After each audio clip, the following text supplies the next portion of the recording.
Welcome back, everyone. Quest for You. I'm Janine, and this is my podcast. Thank you so much for joining. Today, I want to talk to you about the Nutcracker. You're probably wondering, what kind of topic is this?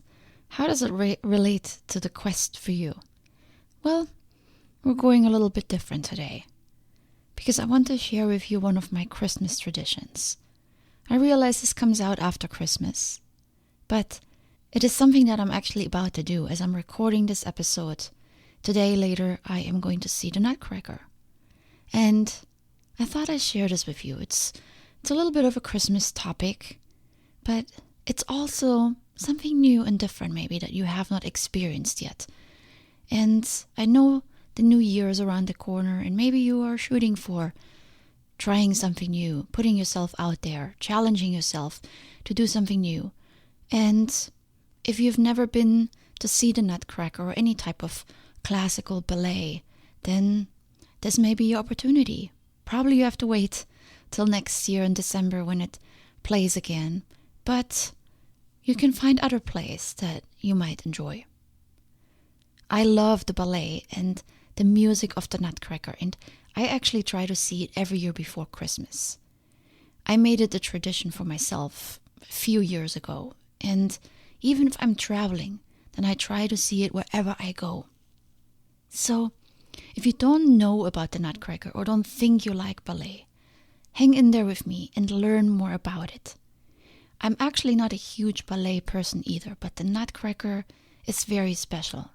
The music is beautiful, the story is colorful and so multi-layered, and the performance is inspiring. It's not boring at all if you think it is. It is very entertaining. The Nutcracker is a classic. I grew up with big wooden nutcrackers that showed up as Christmas decorations around my childhood home. Some of them were huge in size. Here, I don't see them as much. So the story, which I will tell you shortly, evokes childhood memories. The dream of beautiful gifts, magic worlds, and many surprises. That's the essence for me of the Nutcracker. And so that also makes it a beautiful play to see with children. And I actually try to take children there, my friends' children, for example. And yes, there is some kitsch, some cliches, and it's sometimes a little bit cute and a little bit overly cute. But it's also magical and mysterious, no matter how many times I see it. It also has a little bit of darkness to it, which to me makes it even more interesting. So the story is based on E.T.A. Hoffmann's original 1816 German story, The Nutcracker and the Mouse King.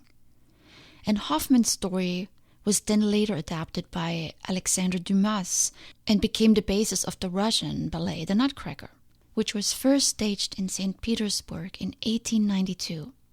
When it first premiered, it never looked destined to become the world's most popular ballet.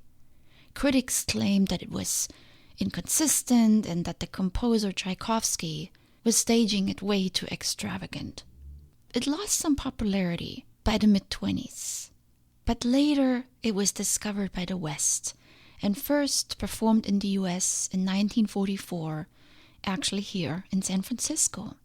And soon companies turned it into a family-friendly, festive ballet that could, at the same time, also be leveraged to make some money at the box office during Christmas. And there have been innumerable other versions, especially here in the United States. Some performances, like the one in San Francisco, are very much the traditional version, while others, like the one I'm going to see today in Oakland, are more experimental, and I actually can't wait to see, and I hope I'm not going to be disappointed, but I can't wait to see how it goes. So the story starts on Christmas Eve in the home of a European city official. He and his wife and children, Clara and Fritz, welcome their guests to the annual Christmas party.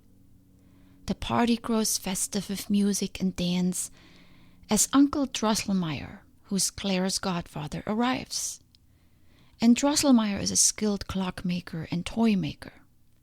And every Christmas, he brings the children strange and wonderful toys. Fritz is given a beautiful drum this time, but Clara is given the best gift of all, the Nutcracker. And the Nutcracker, actually, there are many places still in Germany and probably in other European countries where the Nutcracker is made by hand in these little wood shops, similar to other things that we decorate our house with in Europe. A lot of it is made out of wood and very fine and very great craftsmanship. So the Nutcracker is one of those things that is very popular in Germany to stage around the house, put in the window. And so it's a very special gift. It's probably not so much considered a toy like it is presented here. It's more of a decoration. So she's given the Nutcracker as a gift, and Fritz grows very jealous. So he snatches the Nutcracker from Claire and plays a game of toss with the other boys. And as you might be able to predict, in this tossing around, the Nutcracker breaks. Like I said, it's not really a toy. So Claire is very sad and gives it to the uncle, who then bandages it and puts him to bed before the night. And as Claire's family retires to bed, she checks on the Nutcracker one last time and ends up falling asleep under the Christmas tree with the Nutcracker in her arms. And at the stroke of midnight, Claire wakes up to a frightening scene.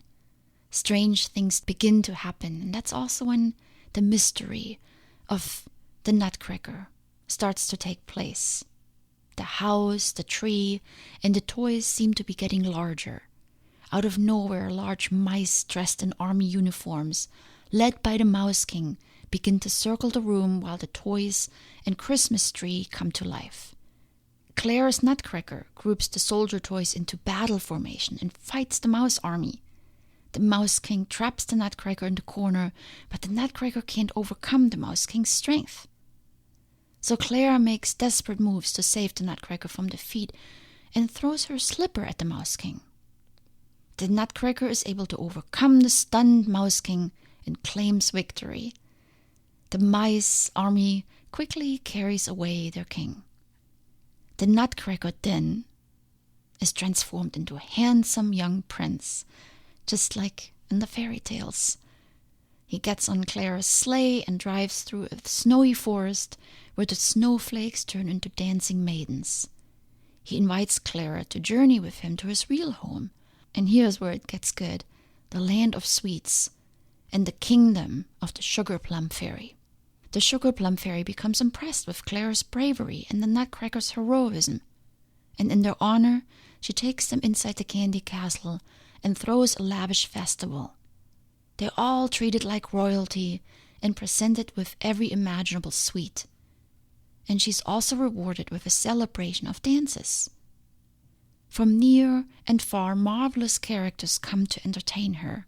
A handsome cavalier enters the scene and escorts the Sugar Plum Fairy to the center of the room. And they dance to the most recognizable song in the entire work. The dance of the Sugar Plum Fairy is one of my favorite parts of the performance, along with the Russian dance. This beautiful dance completes Sarah's most perfect evening. And then the festival concludes when everyone comes together on the court and bids Sarah and the Nutcracker Prince farewell.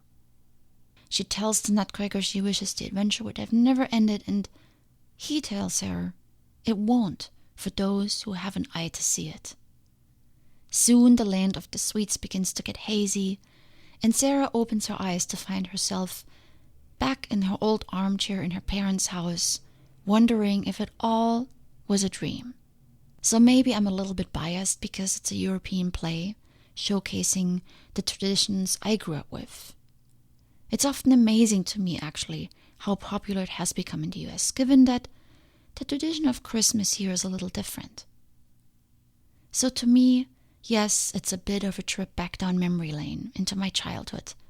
But I also always walk away still a little bit in a haze like Claire. The sense of magic is almost lost from my adulthood life, and the Nutcracker, once a year, brings it back for a while. A big family party filled with dance and gifts, fun and play, endless candy, at least dreaming of it, tours through magic places, and a handsome prince Who can say no to that? So for a while, it's a beautiful dream filled with both hope for the future and nostalgia for the childhood. It touches the heart and it delights the spirit. It's a beautiful piece, and maybe next year you decide to include it into your Christmas tradition. I always walk away with it inspired, touched, and so it's a little bit part of my quest for me as well. And maybe you can make it part of yours. Much love today, and have an amazing day.